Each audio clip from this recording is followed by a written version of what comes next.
उठो चिराग उठाओ कि आफताब जलाए, जरा कदम तो उठाओ कि एक राह बनाए। उतारो पाँव से मेहंदी की ये पाँव जलते हैं, उतर के राह पे देखो कि ये पाँव चलते हैं। क्योंकि जीना इसी का नाम है, क्योंकि जीना इसी का नाम है, क्योंकि जीना इसी का नाम है।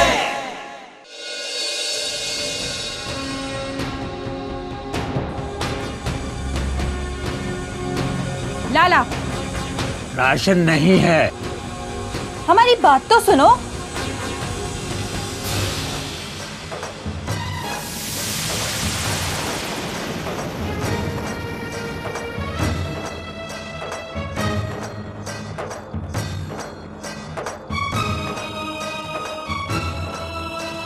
क्या बात है, ये भीड़ क्यों लगा रहे हो? बोल दिया ना कि राशन नहीं है। राशन नहीं चाहिए तो जवाब चाहिए। जवाब? किस बात का जवाब? दामों की लिस्ट कहाँ है? अंदर कितना अनाज है इसकी लिस्ट कहाँ है? इधर दीवार पर नहीं होनी चाहिए वो लिस्ट, कहाँ है वो? तू पूछने वाली कौन है? राशन इंस्पेक्टर या जिला कलेक्टर हैं? देखो लाला जी, बात कलेक्टर या इंस्पेक्टर की नहीं है, बात तो नियम की है।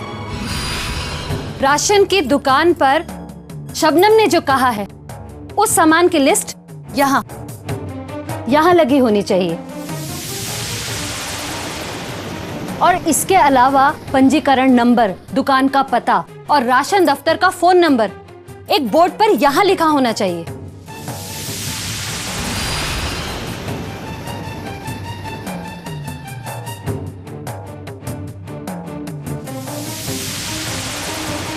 दुकान में क्या है, उसका भाव क्या है, ये भी लिखा होना चाहिए।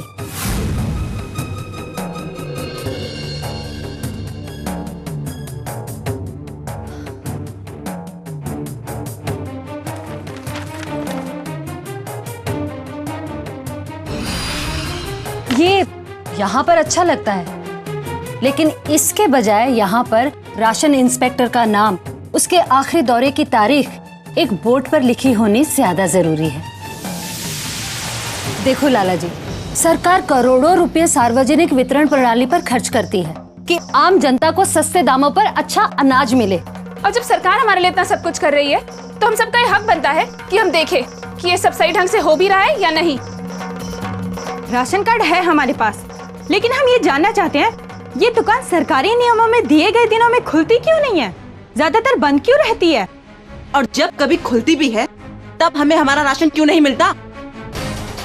सिर्फ यही जवाब मिलता है कि राशन नहीं है, राशन खत्म हो गया। लाला जी, एक बात बताइए, वो लिस्ट कहाँ है जिसमें उन लोगों के नाम लिखे होते हैं जिनके पास राशन कार्ड है, जो कायदे से यहाँ दुकान के बाहर होनी चाहिए? ये तो वकीलों की फौज जमा हो गई। अच्छा लाला जी, एक बात तो बताइए, इस दुकान पर आखिरी दफे राशन इंस्पेक्टर कब आए थे? मेरा मतलब है कि जांच कब हुई थी? जी वो याद नहीं, बहुत पहले आए थे। जरा शिकायत पुस्तिका दीजिए। जी वो मालूम नहीं, शायद खो गई है। खो गई?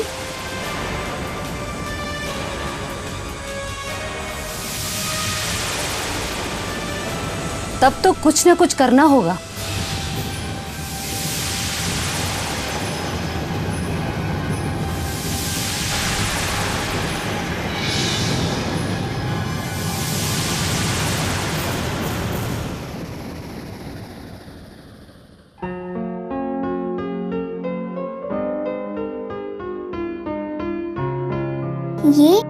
ये रोटियों में हरा हरा क्या है? तुम बताओ। घास?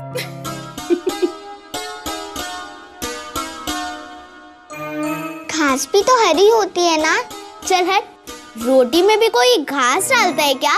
ये तो हरा रंग है। ये रोटी है, कपड़ा नहीं। इसमें रंग ही होगा। बोलो बोलो। मुझे तो कुछ भी समझ में नहीं आ रहा है। हाँ, तो मैं बताऊं? हाँ माँ, बताओ बताओ। मुझे तो लगता है कि रोटियां आसमान की तरह नीली होनी चाहती थी, पर वो घूमते फिरते पहुंच गई चौलाई के खेतों में। वहां पर उन दोनों ने जमकर खेला कूदा, और फिर क्या, चौलाई का रंग जाकर चढ़ गया रोटियों पे और वो हो गई हरी। लेकिन मुझे लगता है रोटियों को पता चल गया था कि कोई तो है जिसे चौलाई पसंद नहीं है। फिर क्या, अब चौलाई तो जरूरी है ना, सेहत के लिए, ताकत के लिए। तो फिर रोटियों ने चौलाई को जाकर कहा कि अरे भैया, तुम आटे में जाकर छुप जाना, और जब छुटकी की माँ आटा गूंदेगी तो तुम खुद ब खुद जाके मिल जाओगे उसमें। पर एक बात तो बता बहू, ये आटे में चौलाई मिलाने के बाद तुझे सूझी कैसे? अपनी आंगनवाड़ी से अम्मा। वाह अम्मा, आजकल बहुत कुछ होने लगा है गांव में। आंगनवाड़ी बहन जी बता रही थी कि बच्चे ठीक से बढ़ रहे हैं कि नहीं, वो आंगनवाड़ी में मौजूद 3 रंग की पट्टियों से पता चल जाता है। पट्टियों से? हाँ अम्मा, मैं आपको बताती हूँ।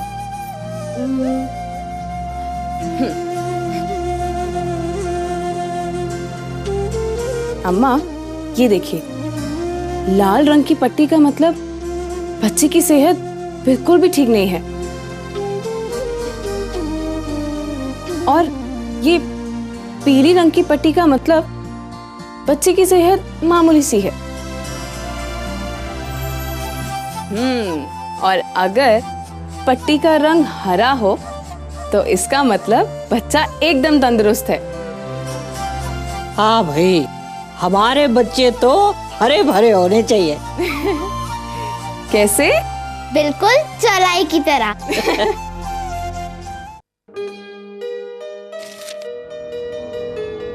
चल पकड़ छुटकी।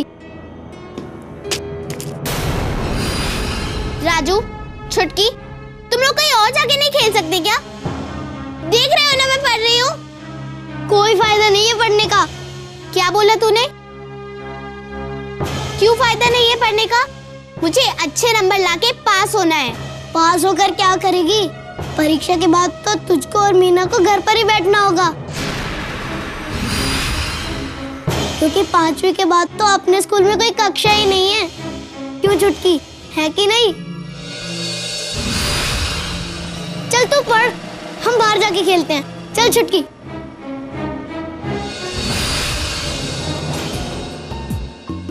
अब की बार जोर से फेंकूंगा, पकड़ लेना, छोड़ना नहीं।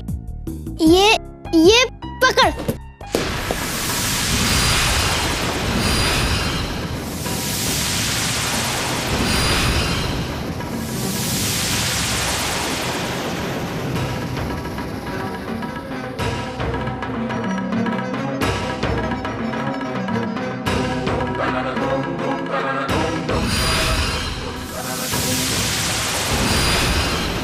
ये तो उखड़ गया।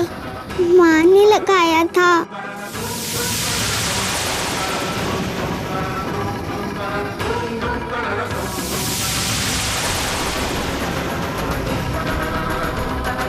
अब क्या करें?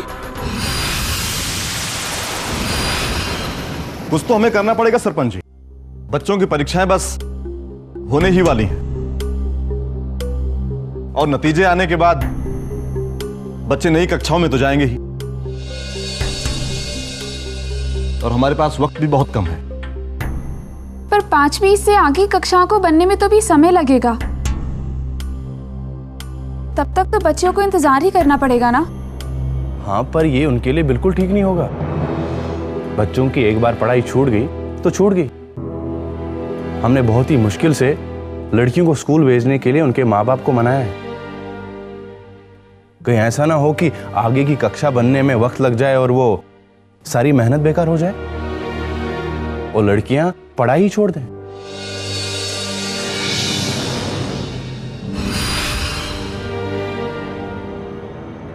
वो तो बहुत बुरा होगा। इस समस्या का हल हमें आज ही ढूंढना होगा। पर मैं पूछती हूँ, हम लोग अपनी बच्चियों को संसारपुरा के स्कूल में क्यों नहीं भेज सकते? मैंने कितनी बार बोला तुझे कि मैं अपनी बेटी को इतनी दूर नहीं भेजूंगी। अरे पड़ोस की बात थोड़ी है, संसारपुरा कितनी दूर है यहाँ से। हाँ, मैं भी अपनी बेटी का संसारपुरा नहीं भेज सकता। दिक्कत अकेले जाने में है। मैं कहती हूँ अगर बच्चों के साथ कोई बड़ा स्कूल जाए और उन्हें साथ लेकर आ जाए तो कैसा रहेगा? पर यहाँ किसके पास उतना समय है बहन जी? सभी तो दिन भर मेहनत मजूरी में लगे रहते हैं। माधव भैया, कुछ लोग हैं ना जो मजदूरी नहीं करते हैं, जैसे घर का कोई बुजुर्ग। अब इन लोगों के पास घर का छोटा मोटा काम करने के अलावा काफी समय होता है, और फिर ये इंतजाम तो बस कुछ ही दिनों के लिए होगा। और जब राजपुरा में 5वीं के आगे की कक्षाएं बन जाएंगी तो ये परेशानी भी दूर हो जाएगी। सरपंच जी, बोलो कैला। मेरे पास एक उपाय है।